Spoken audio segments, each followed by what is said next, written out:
শুরুতেই জানাবো সাফ অনূর্ধ্ব-20 চ্যাম্পিয়নশিপের খবর।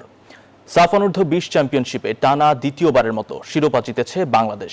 ফাইনালে ভারতকে টাই ব্রেকে 4-3 গোলে হারালো লাল সবুজের দল।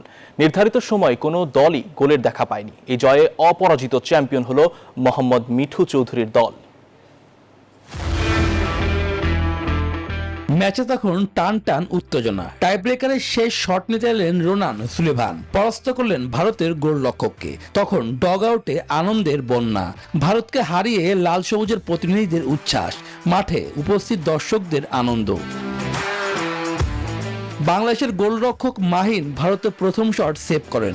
মোর্শেদ, চন্দন ও ফাহিম গোল করে বাংলাদেশের লিড ধরে রাখেন। যুক্তরাষ্ট্রের 1 নম্বর জিম চেইন গোল্ড জিম এখন আবারও বাংলাদেশে।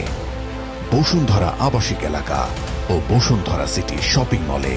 লাল সবুজদের হয়ে চতুর্থ শট নেন স্যামুয়েল। তার শট ক্রসবারে লেগে ফিরে আসে। তখন 4 শট শেষে স্কোর লাইন 3-3। এরপর সুলেভানের ঝলক, আর তাতে টানা দ্বিতীয় শিরোপা জয়ের আনন্দ বাংলাদেশ শিবিরে। এর আগে মালদ্বীপের রাজধানী মালেতে অনুষ্ঠিত ম্যাচে প্রথমার্ধে বাংলাদেশের প্রাধান্য ছিল বেশি, কিন্তু গোলের দেখা পায়নি। একের পর এক আক্রমণ বিফলে যায়। দ্বিতীয়ার্ধে ম্যাচের নিয়ন্ত্রণ নিজেদের দখলে নেয় ভারত। বল দখল ও আক্রমণ বেশি করলেও বাংলাদেশের রক্ষণ বা গোলরক্ষক মাহিনকে খুব বেশি ভয় ধরাতে পারেনি। নির্ধারিত সময়ের খেলা শেষ হয় গোলশূন্যভাবে। শুভদেবনাথ, নিউজ 24।